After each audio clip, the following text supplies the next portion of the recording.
చంద్రమోహన్ రెడ్డి గారు. అధ్యక్ష నమస్కారం. లాస్ట్ 5 years గత 5 సంవత్సరాలు వైసీపీ పరిపాలనలో ఒక ముద్దాయి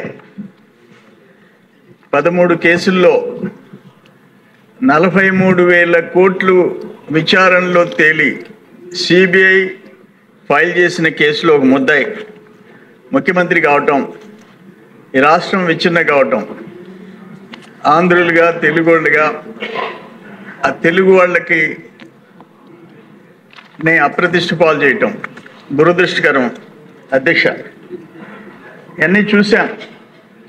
5 yearsలో వాళ్ళు దోచుకోవటం కాకుండా ప్రతిపక్ష పార్టీ అనేది ఉండకూడదని అందరి మీద కేసులు పెట్టడం, ఆగ్రహణ సాక్షాత్ ముఖ్యమంత్రిగా పనిచేసిన చంద్రబాబు నాయుడు గారిని కేసు సృష్టించి ఒక స్కిల్ డెవలప్మెంట్ అని చెప్పేసి జైల్లో పెట్టడం. అప్పుడు కూడా మేము పూణేకి పోయినాం. ఏ కంపెనీకి అయితే మనం ఆర్డర్ ఇచ్చామో ఆ కంపెనీ యజమాని చేత మాట్లాడించాం. అది పక్క రోజు పేపర్లలో బ్లాస్ట్ అయింది. ఆవేదనతో మాట్లాడినాడు. ఒక ఎంపీ వచ్చి కూర్చొని నువ్వు గన అప్రూవర్గా మారకపోతే మళ్ళీ నిన్ను జైలుకి పంపిస్తామంటే పంపించుకోండి అంటే రెండోసారి కూడా ఆయన జైలుకి పోయే పరిస్థితి వచ్చింది. దానికైనా సిద్ధపడ్డాడు, కానీ అబద్ధం అయితే చెప్పనని చెప్పాడు. చంద్రబాబు నాయుడు గారి తప్పు లేదు అని చెప్పాడు. మేము మళ్ళీ రాజమండ్రికి వచ్చాం. పూణే నుంచి రామారావు గారు ఎక్స్ఎమ్మెల్యేకి మిత్రుడైతే కలిసాం. అప్పుడు నెల్లూరుకు పోయినాం. For example Adi Shankara engineering college ఆ స్కిల్ డెవలప్మెంట్ సెంటర్ చూస్తే 9,600 మందికి ట్రైనింగ్ ఇచ్చారు. 25 కోట్ల వాల్యూ గల ఎక్విప్మెంట్ అక్కడ ఉంది. ఇటువంటివన్నీ కూడా జనానికి చూపించాం. దాన్ని ఎలక్షన్లో వాళ్ళు అనుభవించే పరిస్థితి వచ్చింది. అధ్యక్ష చంద్రబాబు నాయుడు గారి మీదే కేసులు పెట్టిన తర్వాత మేమేమి జంకలేదు. నా మీదే 18 కేసులు, ఎంతమంది జైలుకి పంపించారు ఇన్ని చూసాం.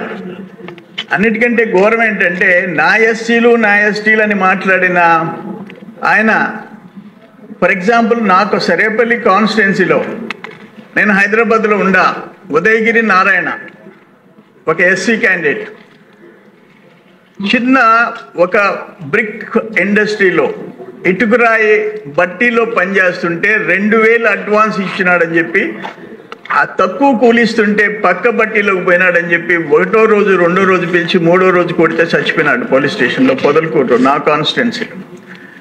మనం కలిసి రిప్రజెంట్ చేసాం. అది అవును, ఢిల్లీలో. అప్పుడు ఆ బాడీని తీసుకుపోయి చంపేసి లాకప్ డెత్లో అడవిలో పక్కన ఉండే అడవిలో ఒక యూకలిప్టస్ చెట్టుకి ఎలాడదీశారు. ఊరేసుకునే వాళ్ళు యూకలిప్టస్ చెట్టుకి ఎలాడారు. అయిపోయింది. నేను హైదరాబాద్ నుంచి ఫ్లైట్లో వచ్చాను, నెల్లూరులోకి వచ్చాను. 3rd డే మొదటి రోజు పోస్ట్ మార్టం చేయలే, 2వ రోజు పోస్ట్ మార్టం చేయలే, 3వ రోజు మేము 70 మంది పోయి హాస్పిటల్లో కూర్చున్నాం. ఆ భార్య బిడ్డలు ఏడుపులు చూసాం. ఒక డాక్టర్ వచ్చాడు మా దగ్గరికి, మాకు పరిచయం ఉన్న డాక్టర్. పోస్ట్ మార్టం అయిపోయింది, పైన చెస్ట్ కింద మర్మాంగాల మీద కొట్టిన దెబ్బలకి చచ్చిపోయినాడు సార్, ఇది మర్డర్ అని చెప్పేసి వెళ్ళిపోయినాడు. మేము ఆ బాడీ వాళ్ళకి ఇచ్చేసి మేము వెళ్ళిపోయినాం. మాకు తెలీదు ఆ కందమూరికి 70 మంది పోలీసులు పోతారని. మాదిగా వర్గం అది, వాళ్ళు పూడ్చిపెట్టుకుంటారు కాలువరు శవాన్ని. 70 మంది పోయి అందరినీ తరిమేసి ఆ బాడీని తగలబెట్టించి కాల్ చేసి పక్క రోజు పోస్ట్ మార్టం రిపోర్ట్ మార్చి ఆత్మహత్య కింద మార్చారు. అధ్యక్ష నేను అప్పుడు ఢిల్లీకి వెళ్ళి నేషనల్ ఎస్సీ కమిషన్ చైర్మన్ని కలిసి ఆయన సునీల్ కుమార్ అని చెప్పేసి ఒక IAS అండ్ డైరెక్టర్ని పంపించాడు నేరుగా చైర్మన్ గారు. వచ్చాడు, ఆ కాల్ చేసిన దగ్గర చెట్టును ఎలాడదీసిన దగ్గర భార్య బిడ్డలు ఆ కాలనీ కలెక్టర్ SP అందరితో మాట్లాడి ఒక రిపోర్ట్ పంపించాడు. అన్నీ అనుమానాస్పదంగా ఉన్నాయని. సాయంత్రానికి 8,40,000 రూపాయలు డబ్బులు, అమ్మాయికి ఒక ఉద్యోగం 35,000 రూపాయలు జీతం, పర్మనెంట్గా ఒక 5,000 రూపాయలు పెన్షన్, ప్లస్ 3 సెంట్లు ఇళ్ల స్థలం, 3 ఎకరాల పొలం. సాయంత్రానికి ఆర్డర్స్ ఇచ్చేసిపోయినాడు. అధ్యక్ష నేనేమంటానంటే ఈరోజు కూడా నేషనల్ ఎస్సీ కమిషన్ హోంమంత్రి గారికి మీ ద్వారా నేను నా విజ్ఞప్తి ఏంటంటే నేషనల్ ఎస్సీ కమిషన్ డైరెక్టర్ ఇచ్చిన రిపోర్ట్ని బయట తీయండి. నేనేమంటానంటే ఆ sub inspector, particular sub inspector వెంకటాచలంలో ఉన్నప్పుడు మనకి 2 ముస్లిమ్స్ కరోనా టైంలో కారణం లేకుండా ఒక 22 ఏళ్ల కుర్రోడు 34 కుర్రోళ్ళు చనిపోయినారు. అతను పుణ్యానికి ఏదో ఒక చెట్టు కింద బీర్ తాగుతున్నాడని కొడితే వాడు శవం అయితే లేడు. 4 ఫ్రెండ్స్ ఒక మోటార్ షెడ్లో కార్డ్స్ ఆడుకుంటున్నారు కరోనా టైంలో. ఇతను తరిమి కొడితే పక్క రోజు గెనం పక్కన శవం అయితే లేడు. 3rd మళ్ళీ ఆయన్ని తీసుకొని పొదలకూరులో ఎంచుకున్నాడు ఆనాటి మంత్రి, ఇప్పుడు ప్రస్తుత మాజీ మంత్రి. పొదలకూరు పోలీస్ స్టేషన్కి ఎంచుకున్నాడు. అప్పుడు ఈ ఆదినారాయణ లాకప్ డెత్ జరిగింది. నేనేమంటానంటే ప్రాణాలు పోయినాయి, తిరిగి రాకపోవచ్చు. ఇటువంటి దుర్మార్గాలు చేసిన ఆయనకి పక్క రోజు ఆయన పొదలకూరుకి ఎంచుకోవడం, ఇంకో మనిషి చనిపోవడం, ఆయనకి ప్రమోషన్ ఇచ్చి ఆయన్ని మంత్రిగా చేయటం జగన్మోహన్ రెడ్డి. ఇవన్నీ చూసాం. ఎవరైతే దుర్మార్గంగా ప్రవర్తిస్తారో వాళ్ళందరినీ ప్రమోట్ చేసినోడు జగన్మోహన్ రెడ్డి అని చెప్పేసి నేను మీ అందరికి తెలియజేస్తున్నాను. అయితే దురదృష్టం ఏంటంటే మీరు ఇప్పుడు టైం లేదన్నారు కాబట్టి జగన్మోహన్ రెడ్డి 13 కేసుల్లో ఆయన ముద్దాయిగా ఉండి 13 ఏళ్ళు అయిపోతే ఆయన రోజు మీ అంత చూస్తాను అంటున్నాడు. ఏమంత చూస్తావు నువ్వు? కోర్టులు హీరింగ్ స్టార్ట్ అయితే ఎక్కే మెట్లు దిగే మెట్లు కోర్టు చుట్టూ తిరగాల్సిన వాడివి నువ్వు. 43,000 కోట్లు అవినీతి అని చెప్పి ఛార్జ్ షీట్ ఫైల్ చేసిన కేసులు నీ మీద ఉన్నాయి. దురదృష్టం లేట్ అవుతుంది. సుప్రీంకోర్టు క్లియర్ డైరెక్షన్ ఇచ్చింది. ప్రజాప్రతినిధుల కేసులు సంవత్సరం లోపల విచారణ పూర్తి కావాలని చెప్పించింది. నేను కోర్టులు ఇచ్చిన ఆర్డర్ గురించి మాట్లాడుతున్నాను. ఎవరైతే తప్పులు చేసిన వాళ్ళు దశాబ్దాలు బయట తిరుగుతా కూర్చుంటే మరిన్ని తప్పులు, రాష్ట్రం 5 ఏళ్ళు పరిస్థితి ఏంటి? తిరిగి కోలుకునేది ఎప్పుడు? ఈరోజు కూటమి ప్రభుత్వం వచ్చింది కాబట్టి ఎంత తంటాలు పడితే మళ్ళీ ట్రాక్లో పెట్టాలా? అందుకని నేనేమంటానంటే నా కాన్స్టిట్యున్సీలో 16 మంది వైస్ ఛాన్సలర్ జైలుకి పంపించారు. 16 ఎకరాలు రొయ్యల గుంటలు సముద్రంలోకి వదిలేశారు. 18 ఎకరాలు సంపంగి తోట పైప్ లైన్లు పగలగొట్టించారు. దాదాపు 50 మందిని జైలుకి పంపించారు. నా మీదే 18 కేసులు పెట్టారు. అమరావతి పాదయాత్ర నా నియోజకవర్గం మీద ఆడపడుచులు నడిచిపోతుంటే భోజనం టెంట్ పెరికిచ్చేసేసారు పోలీసుల చేత. నడి రోడ్డు మీద కూర్చొని భోజనం చేయాల్సిన పరిస్థితులు అన్నీ చూసాం. కానీ అదేమంటే ఆయన జగన్మోహన్ రెడ్డి వైసీపీ పార్టీ అధ్యక్షుడు, ఒక ముఖ్యమంత్రిగా పనిచేసిన వ్యక్తి. ఇప్పుడు ఆయన సప్త సముద్రాలు దాటి పట్టుకొని వస్తానంటాడు, పోలీసులు బట్టలు ఇప్పుతానంటాడు. ఆయన చూసి ఆయన కాకానికి వద్దుంటే ఆయన కూడా అదే మాట్లాడతాడు. నడి రోడ్లో ఒక సబ్ ఇన్స్పెక్టర్ పేరు చెప్పి నీ కాకి బట్టలు ఇప్పుతాను. అసలు ఏం అలవాటని మగోళ్ళు బట్టలు ఇప్పేది ఏంది? దాన్ని మాట్లాడేది ఏంది? ఎవరు చెప్పకూడదులండి. వల్లభనేని వంశీ దగ్గరికి పోయి ఆయన అందగాడు అంటాడు. ఆయన ఇంకొక ఆయనకంటే కొడాలని ఇంకా అంటే మగోళ్ళు చెప్పుకోవటం మేము ఎప్పుడు చూడలే. అటువంటి కేసు ఈరోజు ఒక పార్టీ అధ్యక్షుడు అయ్యా స్కూల్కి పోతే నేను పోను, నాకు చాక్లెట్లు ఇస్తే పోతాను, బిస్కెట్లు ఇస్తే పోతాను. ఇటువంటి పొలిటీషియన్ని మనం ఎప్పుడు చూడలే. దురదృష్టకరం. మేము కూడా పెద్ద ఎన్టీఆర్ గారి నుంచి ఉన్నాం ఎమ్మెల్యేలుగా. ఫస్ట్ టైం అన్ఫార్చునేట్ పాలిటిక్స్ లో. అందుకని నేనేమంటానంటే హోమ్ మినిస్టర్ గారిని సీరియస్ గా లాకప్ డెత్ విషయంలో లాకప్ డెత్ చేసి ఆత్మహత్యగా మార్చిన వాళ్ళ విషయంలో ఒక సిట్ వేయించండి. సాక్ష్యాలు ఉన్నాయి అక్కడ. నీకు ఎవరైతే హెచ్ఓడి ఆ పోస్ట్ మార్టం రిపోర్ట్ మార్చిన హెచ్ఓడి సేమ్ కేసులో కర్నూలులో సస్పెండ్ అయిన అతను ఈరోజు నెల్లూరు హెచ్ఓడిగా వచ్చి మళ్ళీ పోస్ట్ మార్టం రిపోర్ట్ మార్చాడు. దురదృష్టం. ఒక దళితుడు ప్రాణాలు కొట్టి 2,000 రూపాయల కోసం కొట్టి చంపేసిన వాళ్ళని మనం వదిలిపెట్టడం కరెక్ట్ కాదని చెప్పేసి మీ ద్వారా నేను కోరుకుంటున్నాను. నమస్కారం. శ్రీదేవి శరన్నవరాత్రి ఉత్సవ ఆహ్వానము సెప్టెంబర్ 22 నుంచి అక్టోబర్ 3వ తేదీ వరకు శ్రీ కన్యకా పరమేశ్వరి దేవస్థానం టౌన్ హౌస్ పేట నెల్లూరు. 22వ తేదీ శ్రీ కాత్యాయని అలంకారము, 23వ తేదీ శ్రీ భవానీ అలంకారము, 24వ తేదీ శ్రీ బాల త్రిపుర సుందరి అలంకారము, 25వ తేదీ శ్రీ అన్నపూర్ణ అలంకారం, 26వ తేదీ శ్రీ రాజరాజేశ్వరి అలంకారము, 27వ తేదీ శ్రీ గాయత్రి అలంకారం, 28వ తేదీ శ్రీ ధనలక్ష్మి అలంకారం, 29వ తేదీ శ్రీ సరస్వతి అలంకారం, 30వ తేదీ శ్రీ దుర్గాదేవి అలంకారం, అక్టోబర్ 1వ తేదీ మహర్దశమి ఉదయం 9 గంటలకు కన్య పూజ. అక్టోబర్ 2వ తేదీ విజయదశమి సెమి పూజ సాయంత్రం 7 గంటలకు నగరోత్సవం. అక్టోబర్ 3వ తేదీ వసంతోత్సవం సాయంత్రం 6 గంటలకు దర్బారు అలంకారం. ప్రతిరోజు సాయంత్రం సాంస్కృతిక కార్యక్రమాలు కలవు. ఈ ఉత్సవాల్లో భక్తులందరూ పాల్గొని అమ్మవారిని దర్శించి తీర్థప్రసాదాలు స్వీకరించవలసిందిగా కోరుచున్నాము. ఇట్లు శ్రీ కన్యకా పరమేశ్వరి అమ్మవారి దేవస్థానం ఆలయ ధర్మకర్తల మండలి నెల్లూరు. చంద్రమోహన్ రెడ్డి గారు. అధ్యక్ష నమస్కారం. లాస్ట్ 5 years గత 5 సంవత్సరాలు వైసీపీ పరిపాలనలో ఒక ముద్దాయి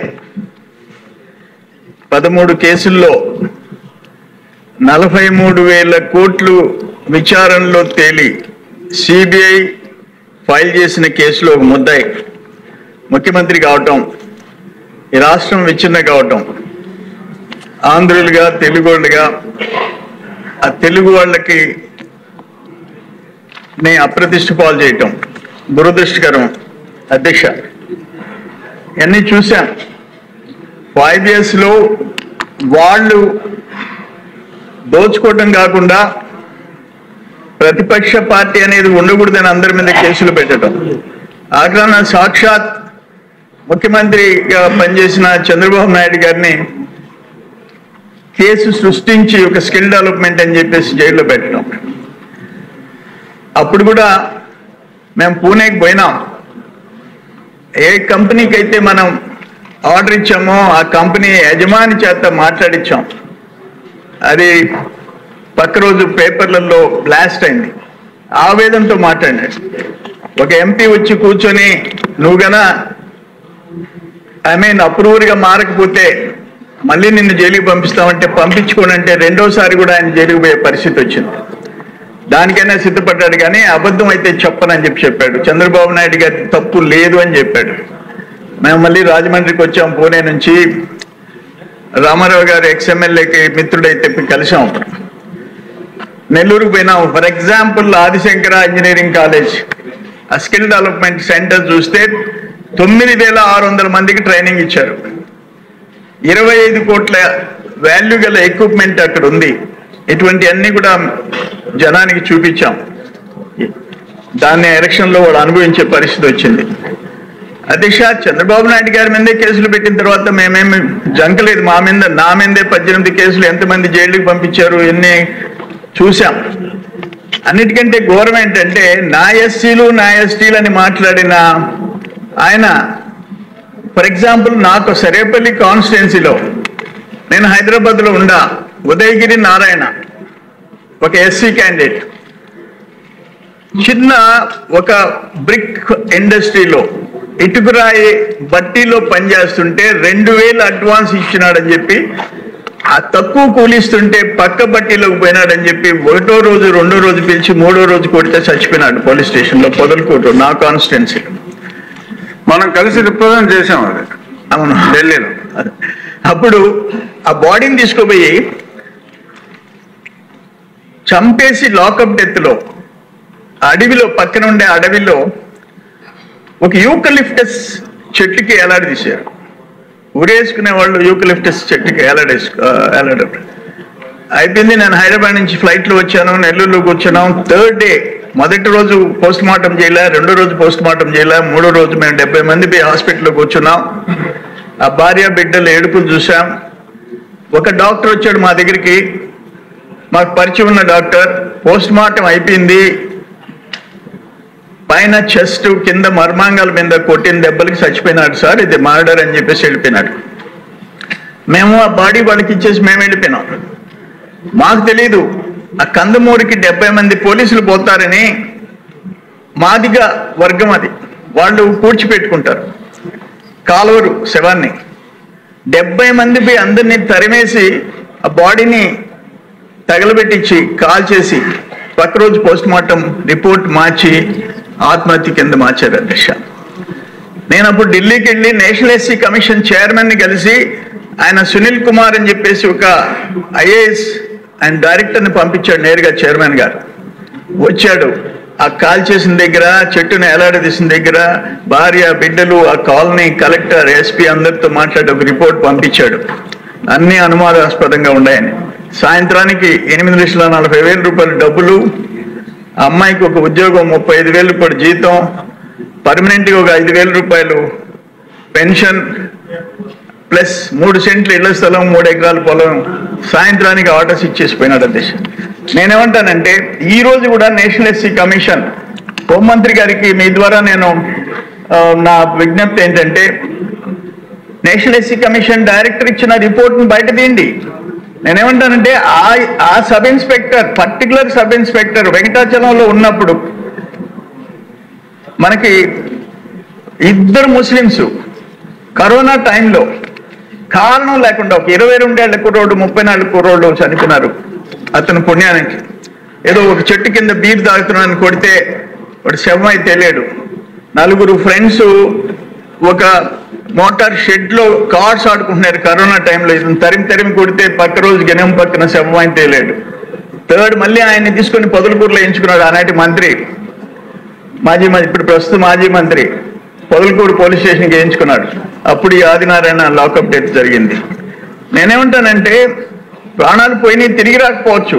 ఇటువంటి దుర్మార్గాలు చేసిన ఆయనకి పక్క రోజు ఆయన పొదలకూరుకి ఎంచుకోవడం, ఇంకో మనిషి చనిపోవడం, ఆయనకి ప్రమోషన్ ఇచ్చి ఆయన్ని మంత్రిగా చేయటం జగన్మోహన్ రెడ్డి. ఇవన్నీ చూసాం.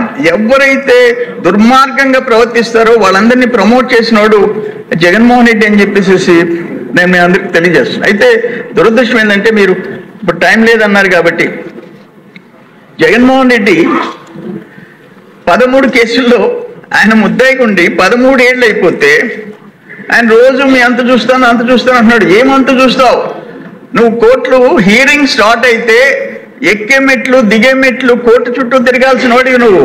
43,000 కోట్లు అవినీతి అని చెప్పి ఛార్జ్ షీట్ ఫైల్ చేసిన కేసులు నీ మీద ఉన్నాయి.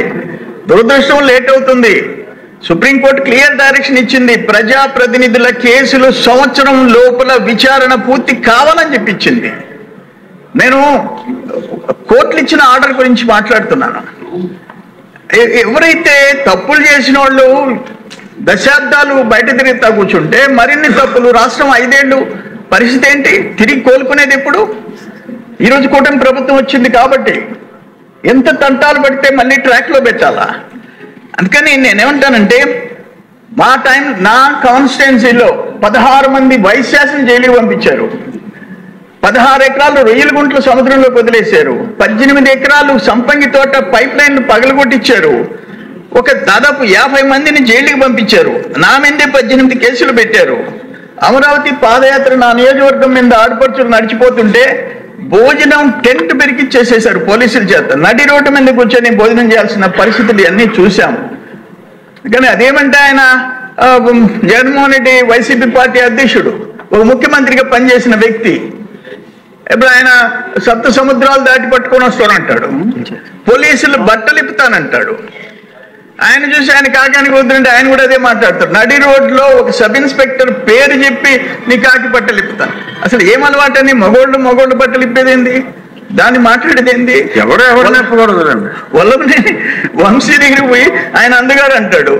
ఆయన ఇంకొక ఆయనకంటే కొడాలి నన్ను ఇంకా అంటే మగోళ్ళ అందాలు మగోళ్ళు చెప్పుకోవటం మేము ఎప్పుడు చూడలే. అటువంటి కేసు ఈరోజు ఒక పార్టీ అధ్యక్షుడు, అయ్యా స్కూల్కి పోతే నేను పోను, నాకు చాక్లెట్లు ఇస్తే పోతాను, బిస్కెట్లు ఇస్తే పోతాను. ఇటువంటి పొలిటీషియన్ ని మనం ఎప్పుడు చూడలే. దురదృష్టకరం. మేము కూడా పెద్ద ఎన్టీఆర్ గారి నుంచి ఉన్నాం ఎమ్మెల్యేలుగా. ఫస్ట్ టైం అన్ఫార్చునేట్ పాలిటిక్స్ లో.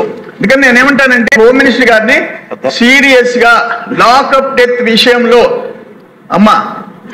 లాకప్ డెత్ చేసి ఆత్మహత్యగా మార్చిన వాళ్ళ విషయంలో ఒక సిట్ వేయించండి. సాక్ష్యాలు ఉన్నాయి అక్కడ. నీకు ఎవరైతే హెచ్ఓడి ఆ పోస్ట్ మార్టం రిపోర్ట్ నచ్చిన హెచ్ఓడి, సేమ్ కేసులో కర్నూలులో సస్పెండ్ అయిన అతను ఈరోజు నెల్లూరు హెచ్ఓడిగా వచ్చి మళ్ళీ పోస్ట్ మార్టం రిపోర్ట్ మార్చాడు. దురదృష్టం. ఒక దళితుడు ప్రాణాలు కొట్టి 2,000 రూపాయల కోసం కొట్టి చంపేసిన వాళ్ళని మనం వదిలిపెట్టడం కరెక్ట్ కాదని చెప్పేసి మీ ద్వారా నేను కోరుకుంటున్నాను. నమస్కారం. హలో సత్యం, నాన్నకి ఉన్నట్టుండి మూతి వంకరపోయింది. కాలు చేయి కదిలించడం లేదురా, పెరాలసిస్ అనుకుంటా. నాకు చాలా భయంగా ఉందిరా, త్వరగా రారా సత్యం. ఏంటి, నాన్నకు పెరాలసిసా? వస్తున్నా అమ్మా. కంగారు పడకు సత్యం, వెంటనే మీ నాన్నని ఎన్ఎల్ హాస్పిటల్కి తీసుకుని వెళ్ళండి. పెరాలసిస్ వచ్చిన 4.5 hours లోపల ఇంజెక్షన్ చేస్తే పెరాలసిస్ నుంచి రికవరీ అవ్వచ్చు. అవునా? సమయానికి చేతిలో డబ్బులు కూడా తక్కువ ఉన్నాయి. మనలాంటి సామాన్యుల కోసమే సామాన్యుడికి సైతం కార్పొరేట్ వైద్యం అనే నినాదంతో ఎన్ఎల్ హాస్పిటల్ మనకు తోడుగా ఉంది. అక్కడ ఒకరికి ఇద్దరు వెల్ ఎక్స్పీరియన్స్డ్ న్యూరాలజిస్ట్ డాక్టర్లు అందుబాటులో ఉన్నారు. వెళ్ళిన వెంటనే సమయం వృధా అవ్వకుండా ట్రీట్మెంట్ మొదలు పెడతారు.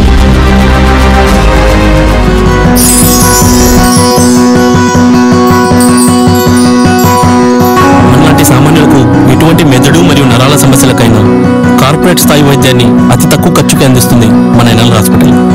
ఎనలేని అనుబంధం. NL hospitals, opposite water tank, Magunta road, near Annamayya circle, Nellore.